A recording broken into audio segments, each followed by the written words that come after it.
c'est-à-dire au nom des réquisites de l'économie, des exigences de la morale et de l'avantage que représente la diversité culturelle, le Conseil européen et la Commission réclament, avec une constance que rien n'entame, toujours plus d'immigration extra-européenne.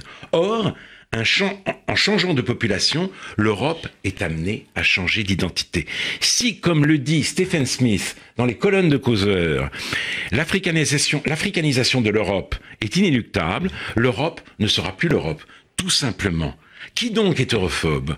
Celui qui ne supporte pas de voir disparaître la civilisation européenne, ou celui qui ne la voit même pas agoniser, obnubilé qu'il est par les droits de l'homme, les valeurs universelles et l'anti-élitisme. Et c'est là que je veux en venir, c'est là l'essentiel.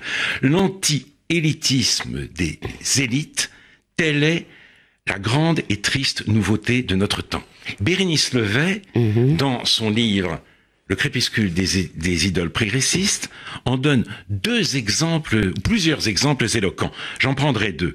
En 2015, la Médiathèque musicale de Paris organisait une exposition dont l'intitulé était « Le classique ne me rasera plus ».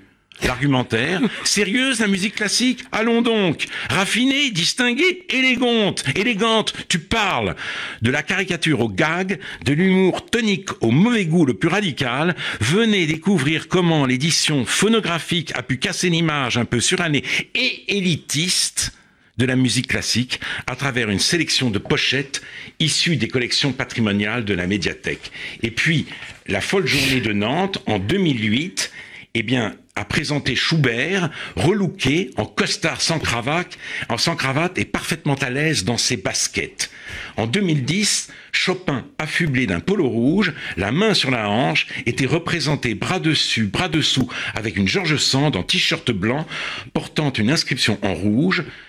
Le message était passé, Chopin et ses copains. Oui, le problème, c'est que vous n'êtes pas cool, en fait. Voilà. Vous n'êtes pas cool, alors. Mais l'élite progressiste efface la spécificité, dénie la grandeur de la culture européenne pour en faire un appendice de la culture mondiale. Une prémonition du rap, en quelque sorte.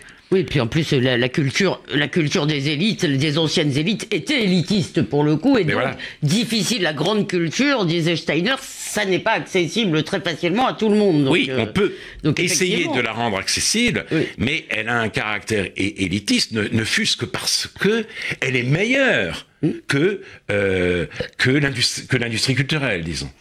Et donc, alors même qu'elle milite ardemment pour le renforcement de la construction européenne, cette élite apporte le concours de son anti-élitisme à la dissolution de l'Europe.